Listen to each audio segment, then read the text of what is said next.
Hello everyone, welcome to fact study. आज की इस वीडियो में हम डिस्कस करेंगे 22 मार्च से लेकर 28 मार्च तक के वन लाइनर करंट अफेयर्स जो काफ़ी इंपॉर्टेंट होते हैं। आप इनको बहुत ध्यान से देखिएगा, हूबहू एग्जाम में आपको यहाँ से क्वेश्चन मिलेंगे।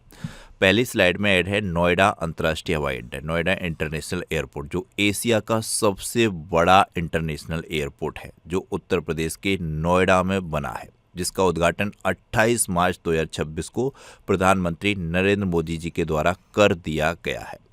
ये एयरपोर्ट 11,200 करोड़ रुपए की लागत से बना है। वैसे ये पूरी परियोजना आसपास इसमें बहुत सी चीज़ें विकसित होंगी, 30,000 करोड़ रुपए की है, लेकिन एयरपोर्ट जो है वो 11,200 करोड़ रुपए में बना है।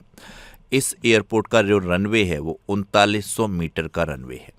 इस एयरपोर्ट का जो क्षेत्रफल है वो 1334 हेक्टेयर है। काफ़ी इंपॉर्टेंट पॉइंट है ये डाटा, ध्यान रखिएगा, यहाँ से क्वेश्चन बनेगा, कैसे भी कथन के रूप में ये दे सकता है।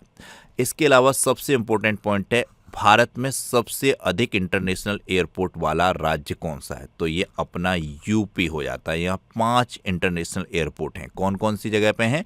तो एक तो आपका लखनऊ में है, फिर दूसरा आपका वाराणसी प्रधानमंत्री मोदी जी का संसदीय क्षेत्र में है, तीसरा रामनगरी अयोध्या में है, फिर आपका ये कुशीनगर में है, और ये 5वां नोएडा अंतर्राष्ट्रीय एयरपोर्ट बनकर तैयार हो गया है। तो ये पॉइंट है इस स्लाइड से जो वेरी इंपॉर्टेंट है, एग्जाम में पूछे जाएंगे। वन लाइनर पे आ जाते हैं। तो G7 विदेश मंत्रियों की बैठक हुई है मार्च 2026 में। यहाँ पर भारत के विदेश मंत्री एस जयशंकर ने पार्टिसिपेट किया है। तो ये बैठक कहाँ पर हुई है? ये फ्रांस में हुई है। फ्रांस से तुरंत ही इमैनुअल मैक्रों याद आ जाना चाहिए, लेकिन यहाँ पर आपको ध्यान रखना है G7 कंट्री के नाम, क्योंकि कई बार एग्जाम में क्वेश्चन पूछा गया है कि निम्नलिखित में से कौन सा देश G7 कंट्री नहीं है। तो वहाँ पे आप जब पता होंगे G7 कंट्री के नाम तभी क्वेश्चन कर पाएंगे। तो अक्सर कर वहाँ पे कई बार भारत, रूस, चीन ये मिल जाते हैं, क्योंकि ये G7 कंट्री नहीं है। G7 कंट्री कौन कौन से हैं? तो सबसे पहले तो अमेरिका है, ध्यान रखिएगा। उसके अलावा अमेरिका, उत्तरी अमेरिका में ही है कनाडा, काफ़ी क्षेत्रफल है इसका भी, तो कनाडा है, ये दूसरे नंबर पर ध्यान रखिएगा। फिर जापान और यूनाइटेड किंगडम ध्यान रखिएगा। 4 देश हो गए, बचे हैं 3, फ्रांस, जर्मनी, इटली। ये इस तरीके से 7 देश हैं G7 कंट्री, इनको आपको ध्यान रखना है। नेक्स्ट क्वेश्चन है, हाल ही में किस राज्य सरकार ने छात्रों को इंटरनेट की लत से बचाने के लिए एक नई डिजिटल नीति रेस्पॉन्सिबल यूनिट ये इस तरीके से पेश की है? तो इसको किस राज्य सरकार के द्वारा पेश किया गया है? तो कर्नाटक के द्वारा छात्रों को इंटरनेट की लत से बचाने के लिए एक नई डिजिटल नीति पेश की गई है। क्वेश्चन इसी तरीके से पूछा जाएगा। इसलिए अलावा पिछले वीडियो में मैंने आपको बताया था भारत के कौन से 2 राज्य हैं जो 16 वर्ष से कम उम्र के बच्चों पर सोशल मीडिया पर बैन लगाने का कार्यक्रम कर रहे हैं, पूरे के पूरा प्रयास। तो ये आंध्र प्रदेश और कर्नाटक, ये 2 राज्य थे। और देश कौन कौन से हैं वो आपको बताए जा चुके हैं। ऑस्ट्रेलिया है, फिर स्पेन है, फिर इंडोनेशिया है। ये कई देश हैं जो 16 वर्ष से कम उम्र के छात्रों पर सोशल मीडिया पर बैन कर चुके हैं। काफ़ी इंपॉर्टेंट पॉइंट हैं, ये पूछे जाएंगे एग्जाम में, ध्यान रखिएगा। तो इंटरनेट की लत से बचाने के लिए नई डिजिटल नीति ये कर्नाटक ने पेश की है। नेक्स्ट क्वेश्चन है, हाल ही में बेंगलुरु में लॉन्च किए गए प्रमुख मनोरोगों के भारत के पहले डिजिटल रिपोजिटरी डेटाबेस का नाम क्या है? प्रमुख मनोरोगों के भारत के पहले डिजिटल रिपोजिटरी डेटाबेस का नाम है काम ब्रेन, CALM ब्रेन, काम ब्रेन। काम की फुल फॉर्म भी ध्यान रखनी है, ये है collaboration accelerator for learning mental health. तो ये ध्यान रखिएगा। नेक्स्ट तो वेरी इंपॉर्टेंट क्वेश्चन, क्षेत्रीय संघर्ष के बीच ईरान ने रणनीतिक हार्मुज जलडमरू मध्य से किन 5 मित्र देशों के वाणिज्यिक जहाज़ों को सुरक्षित गुजरने की अनुमति दी है? तो ये 5 देश ध्यान रखने हैं, इंडिया, चाइना, रसिया, इसके अलावा इराक और पाकिस्तान। इन 5 देशों के जहाज सुरक्षित रूप से हार्मुज जलडमरू मध्य से गुजर सकेंगे, ईरान ने ये घोषणा की है। ये 5 देशों के नाम आपको याद होने चाहिए। नेक्स्ट क्वेश्चन है, नेपाल के अब तक के सबसे युवा प्रधानमंत्री के रूप में शपथ किसने ले ली? तो नौदरगांव में 9वीं पर यह शपथ ली है बालेंद्र शाह ने। 35 वर्ष के हैं ये बालेंद्र शाह, जो कि नेपाल के अब तक के सबसे युवा प्रधानमंत्री बन गए हैं। इनसे पहले जो प्रधानमंत्री थी सुशीला कार्की, वो कार्यवाहक प्रधानमंत्री थी और नेपाल की पहली महिला प्रधानमंत्री थी, ये ध्यान रखिएगा। नेक्स्ट क्वेश्चन है, भूकंप के कारण चर्चा में रहा होन्शु द्वीप किस देश का सबसे बड़ा द्वीप है? तो पहले भी कई बार क्वेश्चन पूछा गया है इस द्वीप से कि ये होन्शु द्वीप किस देश का है? तो ये जापान का है। अभी हाल ही में न्यूज़ में रहा है ये भूकंप के कारण होन्शु द्वीप। हाल ही में चर्चा में रही सोनोवाल कचारी जनजाति किस राज्य में पाई जाती है? तो ये असम की कचारी जनजाति है, सोनोवाल कचारी जनजाति। ये असम से संबंध रखती है। असम में अभी चुनाव भी है, असम में और पश्चिम बंगाल में, तो यहाँ से कई पॉइंट एग्जाम में बन सकते हैं। नेक्स्ट वेरी इंपॉर्टेंट क्वेश्चन, आयकर अधिनियम 2025 भारत में कब से लागू होगा? तो ये 1 अप्रैल 2026 से लागू हो जाएगा आयकर अधिनियम 2025। ये किसकी जगह लेगा? आयकर अधिनियम 1961 की जगह लेगा आयकर अधिनियम 2025 में ये संसद में लागू मतलब पेश कर दिया गया था पूर्ण रूप से, लेकिन लागू ये 1 अप्रैल 2026 से होगा। भारत में वित्तीय वर्ष कब से कब तक चलता है? 1 अप्रैल से 31 मार्च तक चलता है। लेकिन आयकर अधिनियम 2025 से कुछ पॉइंट बता देता हूं मैं। इसमें 23 अध्याय हैं, 16 अनुसूचियां हैं, 536 धाराएं हैं। ये इस तरीके से क्वेश्चन एग्जाम में बनते, तो ये आयकर अधिनियम के हैं, ध्यान रखिएगा। इसमें नया वर्ष लाया गया है टैक्स ईयर, ये भी ध्यान रखिएगा। पहले चलता था पिछला वर्ष, संशोधित वर्ष, वो हटा दिया गया है। इसमें नया वर्ष लाया गया है टैक्स ईयर, ये ध्यान रखिएगा। वैसे किसी दिन डिटेल में इसको डिस्कस कर लेंगे। ये पॉइंट मैंने बताया, ये यहाँ पे ध्यान रख लीजिएगा। गृह सुगम पोर्टल ये लॉन्च किया गया है, किस संस्था द्वारा लॉन्च किया गया है? तो ये नेशनल हाउसिंग बैंक यानी कि राष्ट्रीय आवास बैंक के द्वारा एक पोर्टल गृह सुगम पोर्टल लॉन्च किया गया है। नेक्स्ट क्वेश्चन है, यूनाइटेड किंगडम में भारत के अगले उच्चायुक्त के रूप में कौन अपॉइंट किए गए हैं? तो यूके अभी मैंने बताया G7 कंट्री है, तो यहाँ पर अब भारत के उच्चायुक्त हैं पेरिया स्वामी कुमारन। ये यूके में भारत के उच्चायुक्त हैं। हाल ही में चर्चा में रहा डिएगो गार्सिया द्वीप किस महासागर में स्थित है? तो डिएगो गार्सिया द्वीप बहुत इंपॉर्टेंट है, जरूर एग्जाम में देखने को मिलेगा। ये हिंद महासागर का है, नाम से नहीं लग सकता है, आप हो सकता है प्रशांत महासागर या और कोई महासागर टिक करते हैं, लेकिन ये डिएगो गार्सिया द्वीप हिंद महासागर में स्थित है। नेक्स्ट वेरी इंपॉर्टेंट क्वेश्चन, किस राज्य ने धोलेरा के पास अपना पहला साउंडिंग रॉकेट सफलतापूर्वक प्रक्षेपित किया? तो ये गुजरात राज्य ने प्रक्षेपित किया है अपना पहला साउंडिंग रॉकेट। वेरी इंपॉर्टेंट है ये। गुजरात यूसीसी भी लागू किया है इसने। इसी के साथ ये भारत का दूसरा राज्य बन गया है यूसीसी लागू करने वाला। यूके पहला, उत्तराखंड है, ध्यान रखिएगा। नेक्स्ट क्वेश्चन है, किस राज्य सरकार ने अपने हालिया घोषणा पत्र में दुआरे चिकित्सा, दरवाजे पर चिकित्सा देखभाल पहल शुरू की? तो ये पश्चिम बंगाल ने शुरू की है। पश्चिम बंगाल में भी अभी हाल ही में चुनाव है, ध्यान रखिएगा। त्वरित डिजिटल कृषि ऋण के लिए केंद्र सरकार ने केसीसी ये 1998 में आई थी, तो इसके साथ ही किस विशिष्ट आईडी के साथ जोड़ने का निर्णय लिया है? तो केसीसी फार्मर आईडी के साथ जोड़ दी जाएगी। वेरी इंपॉर्टेंट है ये। केसीसी में क्या होता है, किसानों को लोन दिया जाता है 7% वार्षिक ब्याज पर। फिर अगर वो सही तरीके से लोन चुका देते हैं टाइम पीरियड में, तो फिर वो घटकर 4% वार्षिक ब्याज पर भी दिया जाता है। इस तरीके की ये स्कीम है किसानों के लिए ऋण से संबंधित। केसीसी काफ़ी इंपॉर्टेंट है, ध्यान रखिएगा। 1998 में आई थी, ये जरूर ध्यान रखिएगा। नेक्स्ट क्वेश्चन है, नवगठित राष्ट्रीय दंत चिकित्सा आयोग, ये नवगठित है राष्ट्रीय दंत चिकित्सा आयोग, इसके अध्यक्ष बन गए हैं डॉक्टर संजय तिवारी। इनका नाम ध्यान रखिएगा, नवगठित राष्ट्रीय दंत चिकित्सा आयोग के अध्यक्ष doctor Sanjay Tiwari. Next question है, युवा कार्यक्रम एवं खेल मंत्रालय, मनसुख मांडविया इसके अभी वर्तमान में मंत्री हैं। तो इनके द्वारा 23 मार्च 2026 को, 23 मार्च क्या होता है, शहीद दिवस, भगत सिंह, सुखदेव और राजगुरु जी को 23 मार्च 1931 में फांसी की सजा दी गई थी लाहौर की सेंट्रल जेल में। तो इसी उपलक्ष्य में ये 23 मार्च मनाया जाता है शहीद दिवस के रूप में। तो युवा कार्यक्रम एवं खेल मंत्रालय द्वारा 23 मार्च 2026 को आयोजित राष्ट्रव्यापी शहीद दिवस पदयात्रा की थीम क्या है? तो एक शहीद दिवस पदयात्रा की गई युवा कार्यक्रम एवं खेल मंत्रालय के द्वारा। तो इसकी थीम थी मेरा भारत मेरी जिम्मेदारी। वेरी इंपॉर्टेंट थीम है एग्जाम के लिए, ध्यान रखिएगा। नेक्स्ट क्वेश्चन है, हाल ही में एग्री यूथ पार्लियामेंट 2026 का उद्घाटन कहाँ किया गया? तो एग्री यूथ पार्लियामेंट 2026 का उद्घाटन मणिपुर की राजधानी इम्फाल के केंद्रीय कृषि विश्वविद्यालय में अजय कुमार भल्ला के द्वारा किया गया। अजय कुमार भल्ला मणिपुर के राज्यपाल हैं। नेक्स्ट क्वेश्चन है, गोटेक 2026 नामक भव्य प्रदर्शनी का आयोजन कहाँ पर किया गया?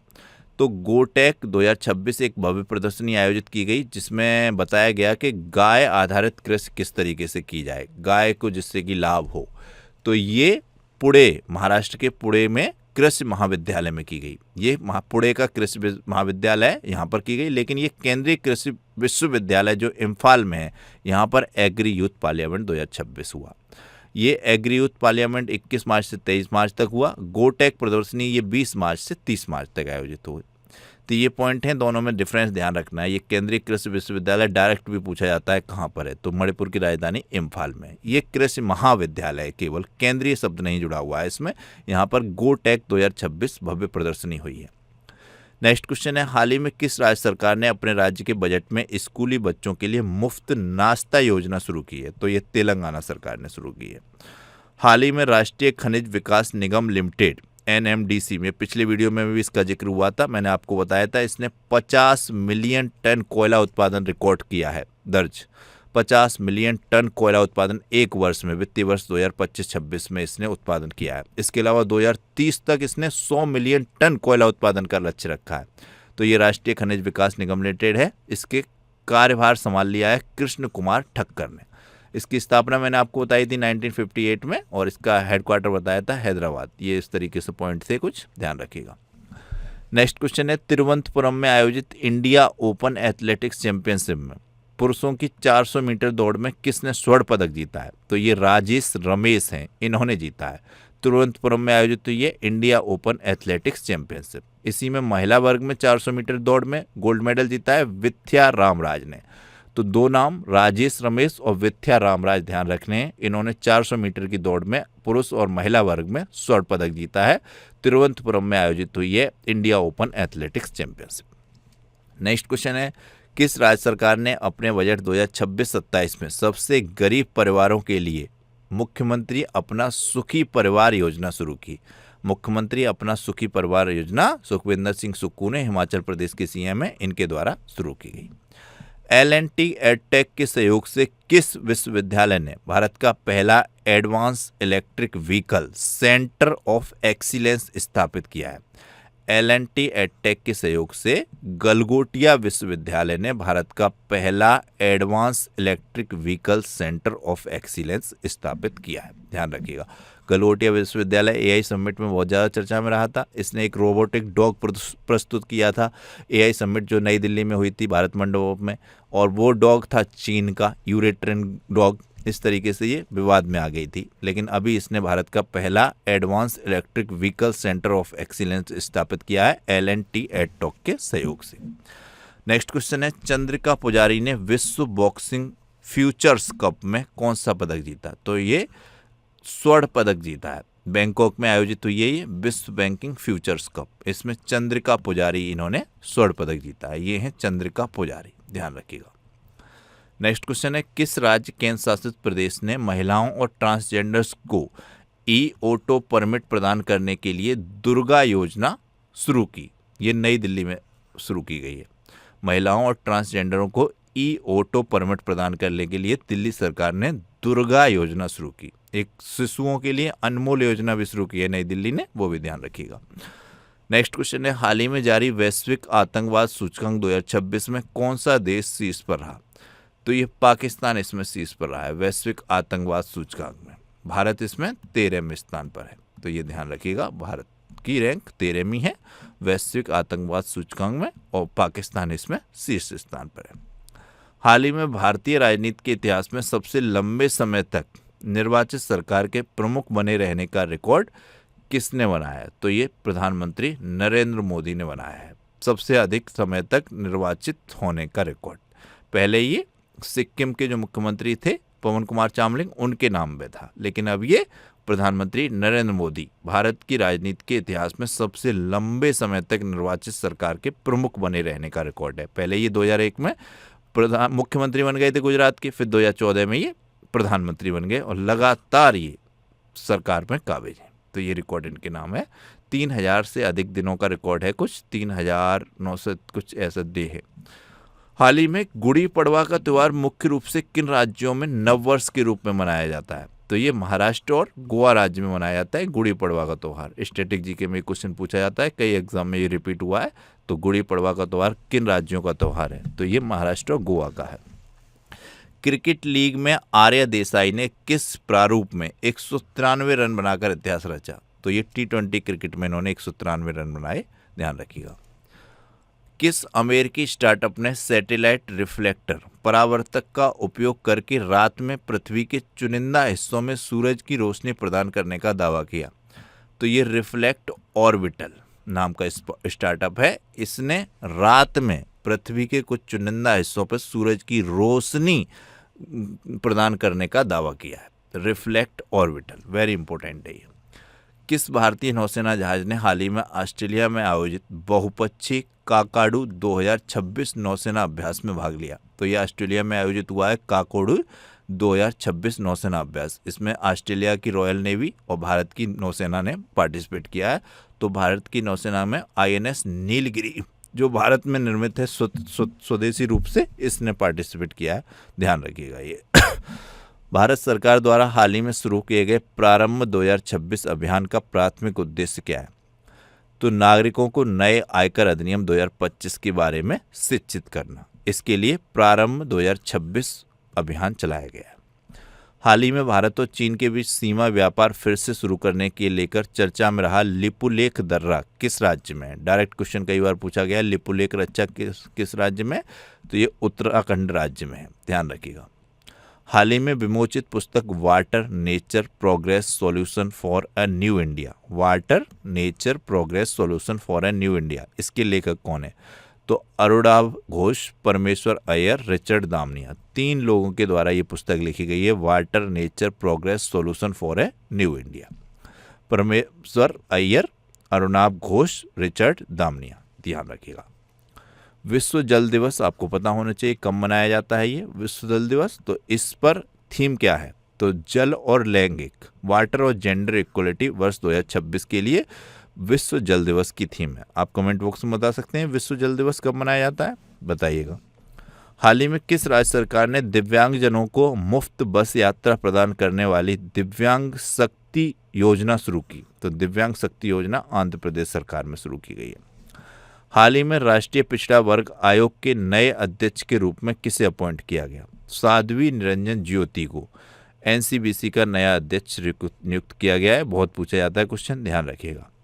अगर हम बात करें राष्ट्रीय पिछड़ा वर्ग आयोग की, तो इसकी स्थापना 14 अगस्त 1993 में हुई थी। इसको संवैधानिक दर्जा मिला 2018 में 102 में संविधान संशोधन के द्वारा। ये संविधान के अनुच्छेद 338B के तहत, वेरी इंपॉर्टेंट है। पहले ये वैधानिक रूप में इसकी स्थापना हुई थी 1993 में, लेकिन अब ये संविधान में है 338B अनुच्छेद में, और संवैधानिक दर्जा है इसके पास राष्ट्रीय पिछड़ा वर्ग आयोग के पास। नेक्स्ट क्वेश्चन है, भारत का कौन सा शहर 2018 विश्व इंडोर एथलेटिक्स चैंपियनशिप की मेजबानी करेगा? तो ये भुवनेश्वर करेगा, उड़ीसा का भुवनेश्वर। हाल ही में चर्चा में रहा लितानी नदी किस देश की प्रमुख नदी है? तो ये लेबनान की नदी है, लितानी नदी। भारतीय वायुसेना ने हाल ही में किस देश के रॉयल एयरफोर्स के पायलटों को प्रशिक्षण देने पर सहमति व्यक्त की है?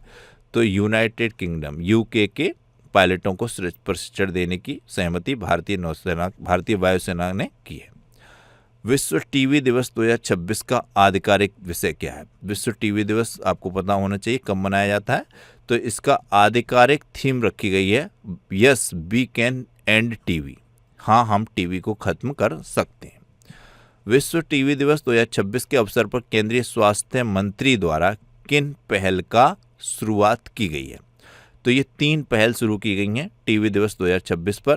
टीवी मुक्त भारत ऐप, टीवी मुक्त भारत अभियान 100 दिन का अभियान, टीवी मुक्त शहरी वार्ड पहल। ये 3 थीम है, ध्यान रखिएगा। 3 मतलब पहल जो कि विश्व टीवी दिवस 2026 पर भारत के स्वास्थ्य मंत्री के द्वारा JP नड्डा के द्वारा शुरू की गई है।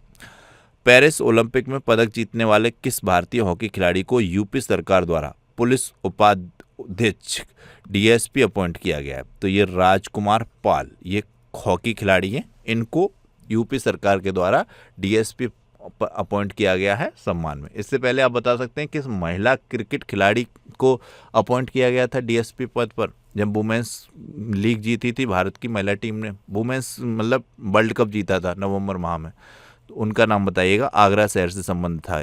इसके अलावा रिंकू सिंह का नाम ध्यान रखना है, इनको भी भारतीय क्रिकेट के क्षेत्रीय क्रीड़ा अधिकारी अपॉइंट किया गया है। ये 2 नाम आपको ध्यान रखने हैं, रिंकू सिंह, राजकुमार पाल, और एक महिला क्रिकेट खिलाड़ी हैं जिन्होंने वुमेन्स जो वर्ल्ड कप हुआ था 2025 में, वो भारत की टीम ने जीता था, उसका अहम हिस्सा थी, आगरा से संबंधित हैं, ध्यान रखिएगा। नेक्स्ट क्वेश्चन है, लोक संस्कृति और धार्मिक परंपराओं का अनूठा संगम मुलगांव केलवई पेट उत्सव किस राज्य में मनाया जाने वाला एक वार्षिक त्योहार है? तो मुलगांव केलवई पेट उत्सव ये गोवा राज्य में मनाया जाने वाला एक अनूठा वार्षिक त्योहार है। हाल ही में किस प्रतिष्ठित स्टॉकहोम जल पुरस्कार 2026 से सम्मानित किया गया? तो स्टॉकहोम जल पुरस्कार 2026 से कावेद मदाहनी को सम्मानित किया गया है। हाल ही में उत्तराखंड के बाद स्वतंत्र भारत का वह दूसरा राज्य कौन सा बन गया जिसने समान नागरिक संहिता यूसीसी बिल पास किया? तो ये गुजरात बन गया। किस राज्य या केंद्र शासित प्रदेश की सरकार ने नवजात शिशुओं के मुफ्त आनुवंशिक प्रशिक्षण के लिए अनमोल नामक योजना शुरू की? एक दुर्गा योजना, एक अनमोल योजना नई दिल्ली सरकार के द्वारा शुरू की गई। नेपाल की पहली ट्रांसजेंडर महिला सांसद बनकर इतिहास किसने रचा? तो ये भूमिका श्रेष्ठ हैं। बालेंद्र शाह नाम और भूमिका श्रेष्ठ नाम आपको एग्जाम में देखने को मिल सकता है, ध्यान रखिएगा। हाल ही में किस कॉरपोरेट समूह ने 16,706 करोड़ रुपए में IPL franchise royal challenger Bengaluru को अधिग्रहण किया है? तो ये आदित्य बिरला ग्रुप ने किया है। अनन्या बिरला, आप सबने नाम सुना होगा, ये शायद ऑनर बन गई हैं अब इसकी। तो ये आदित्य बिरला ग्रुप ने ये आरसीबी टीम खरीद ली है, बहुत महंगी, 16,706 करोड़ रुपए। किस अंतरिक्ष एजेंसी ने चंद्रमा की सतह पर एक स्थायी बेस बनाने के लिए 20 अरब डॉलर की परियोजना की घोषणा की? तो नासा ने की है। अमेरिकी अंतरिक्ष स्पेस स्टेशन है, ये 1958 में स्थापित किया गया था, वाशिंगटन डीसी में इसका हेडक्वार्टर है। तो ये ध्यान रखना है, इम्पोर्टेंट है। नासा के अभी वर्तमान में हेड कौन बनाए गए हैं, क्या आप बता सकते हैं नाम इनका? बताइएगा। हाल ही में 8वीं विश्व वायु गुणवत्ता रिपोर्ट 2025 किस संगठन द्वारा जारी की गई? तो ये स्विट्जरलैंड की कंपनी है IQ एयर, इसके द्वारा ये वायु गुणवत्ता रिपोर्ट 2025 जारी की गई। इसमें भारत का शहर, आपको ध्यान रखना है, सबसे प्रदूषित शहर घोषित हुआ है और भारत की राजधानी दिल्ली दुनिया की सबसे प्रदूषित राजधानी घोषित की है। मतलब दुनिया का सबसे प्रदूषित देश पाकिस्तान बना है और भारत इसमें 6वें नंबर पर दुनिया के सबसे प्रदूषित देशों में है। तो ये कुछ पॉइंट है, ध्यान रखने हैं आपको। नेक्स्ट क्वेश्चन है, हाल ही में तीसरा उत्तर पूर्व भारत फिल्म महोत्सव 2026 किस शहर में आयोजित किया गया? तो ये इम्फाल में आयोजित किया गया। किस भारतीय अभिनेत्री को यूके के हाउस ऑफ कॉमन्स में महिला सशक्तिकरण पुरस्कार से सम्मानित किया गया? तो ये ऋतुपर्णा सेनगुप्ता अभिनेत्री हैं, इनको सम्मानित किया गया। केंद्रीय मंत्रिमंडल द्वारा 2026-27 में से 2035-36 की अवधि के लिए संशोधित उड़ान योजना के लिए कितने बजट परिव्यय की मंजूरी दी गई? तो ये 28,840 करोड़ रुपए की मंजूरी दी गई है। उड़ान योजना ये 2016 में आई थी, 21 अक्टूबर 2016 को ये प्रधानमंत्री मोदी के द्वारा लॉन्च की गई थी। उड़े देश का आम नागरिक, कि आम नागरिक या हवाई चप्पल पहनने वाला नागरिक भी हवाई यात्रा कर सके, इसलिए ये उड़ान योजना लाई गई थी। इसके लिए अभी 2026-27 से 2035-36 के लिए नया बजट पारित किया गया है। उड़ान 2.0 योजना एक तरीके से शुरू की गई है, 28,840 करोड़ रुपए का। इसके तहत 100 एयरपोर्ट बनेंगे देश में अलग अलग जगह पे और 200 हेलीपैड बनेंगे इस योजना के तहत। काफ़ी इंपॉर्टेंट है ये, ध्यान रखिएगा। भारत मंडपम में दिल्ली सरकार द्वारा आयोजित पहले अंतर्राष्ट्रीय फिल्म महोत्सव में लाइफ टाइम अचीवमेंट पुरस्कार से किसे सम्मानित किया गया? तो दिल्ली सरकार द्वारा पहली बार इस तरीके का अंतर्राष्ट्रीय फिल्म महोत्सव आयोजित किया गया है। इसमें लाइफ टाइम अचीवमेंट पुरस्कार नंदमुरी बालकृष्ण, शर्मिला टैगोर और धर्मेंद्र, जिन्हें पद्म विभूषण भी मिला है वर्ष 2025 का, ये दिए गए। नेक्स्ट है, भारत के अद्यतन जलवायु लक्ष्यों के अनुसार 2035 तक स्थापित विद्युत क्षमता का कितना प्रतिशत गैर जीवाश्म ईंधन स्रोतों से आएगा? तो ये 60% आएगा। हाल ही में केंद्र सरकार ने राज्य सरकारों को राज्य पुलिस और संबद्ध बलों में अग्निवीरों के लिए कितने प्रतिशत आरक्षण प्रदान करने की सिफारिश की है? तो ये 20% आरक्षण केंद्र सरकार ने कहा है कि राज्य सरकार अपनी नौकरियों में अग्निवीरों को दे। QS world university ranking bye subjects 2026 के अनुसार कौन सा भारतीय संस्थान 6 विषयों में शीर्ष 50 में जगह बनाकर भारत में सर्वश्रेष्ठ प्रदर्शन करने वाला संस्थान बना है? तो ये IIT दिल्ली बना है। हाल ही में शुरू हुए प्रथम खेलो इंडिया जनजातीय खेल का आयोजन किस राज्य में किया जा रहा है? तो ये छत्तीसगढ़ में किया जा रहा है। छत्तीसगढ़ के 3 शहरों में, रायपुर, बस्तर और सरगुजा में। पहली बार ये खेलो इंडिया जनजातीय खेल आयोजन किए जा रहे हैं, जो कि छत्तीसगढ़ में किए जा रहे हैं, छत्तीसगढ़ के रायपुर में, बस्तर में, सरगुजा में। हाल ही में विमोचित पुस्तक अनलाइकली पैराडाइज, ये पुस्तक है संजय राउत की, ध्यान रखिएगा। हाल ही में भारतीय वायुसेना की प्रसिद्ध सूर्य किरण एरोबैटिक टीम ने अपना वायु प्रदर्शन किस स्थान पर आयोजित किया? तो ये चंडीगढ़ के सुखना झील में आयोजित किया है। डायरेक्ट क्वेश्चन भी पूछ लिया जाता है, सुखना झील कहाँ से संबंधित है? तो ये चंडीगढ़ से। हाल ही में पेंशन क्षेत्र में बहुभाषीय डिजिटल क्षमताओं को मजबूत करने के लिए डिजिटल इंडिया भाषिनी प्रभाग ने किस संस्था के साथ एक समझौता ज्ञापन पर हस्ताक्षर किए हैं? तो ये pension fund regulatory and development authority के साथ, पेंशन निधि नियामक एवं विकास प्राधिकरण के साथ। केंद्रीय मंत्रिमंडल ने आव्रजन वीजा विदेशी पंजीकरण और ट्रैकिंग योजना को किस वर्ष तक जारी रखने की अनुमति दी है? तो ये 2026 से 31 तक। ये थे वन लाइनर हमारे 1 वीक के। तो ये वीडियो था। इसके अलावा 3 क्वेश्चन हैं, इनके आंसर आपको कमेंट बॉक्स में करने हैं। भारत में दुनिया का सबसे बड़ा हरित अमोनिया संयंत्र कहाँ विकसित किया जा रहा है? विश्वविद्यालय अनुदान आयोग ने उच्च शिक्षण संस्थानों में छात्रों के मानसिक स्वास्थ्य के लिए किन केंद्रों की स्थापना अनिवार्य की है? अमेरिकी नेतृत्व वाले गाजा बोर्ड ऑफ पीस में किस भारतीय मूल के नेता को अपॉइंट किया गया है? ये वर्ल्ड बैंक के अभी वर्तमान में अध्यक्ष भी हैं। तो ये 3 क्वेश्चन के आंसर आपको कमेंट बॉक्स में 1, 2, 3 करके देने हैं। तो ये था वन लाइनर वीडियो। तो ये था आज का हमारा वन लाइनर वीडियो। यह वीडियो आपको कैसा लग रहा है कमेंट बॉक्स में अपना फीडबैक कीजिएगा। चैनल को अब तक सब्सक्राइब नहीं किया, सब्सक्राइब कीजिएगा, बेल आइकन को प्रेस कीजिएगा, वीडियो को लाइक और शेयर कीजिएगा। Thank you so much for watching.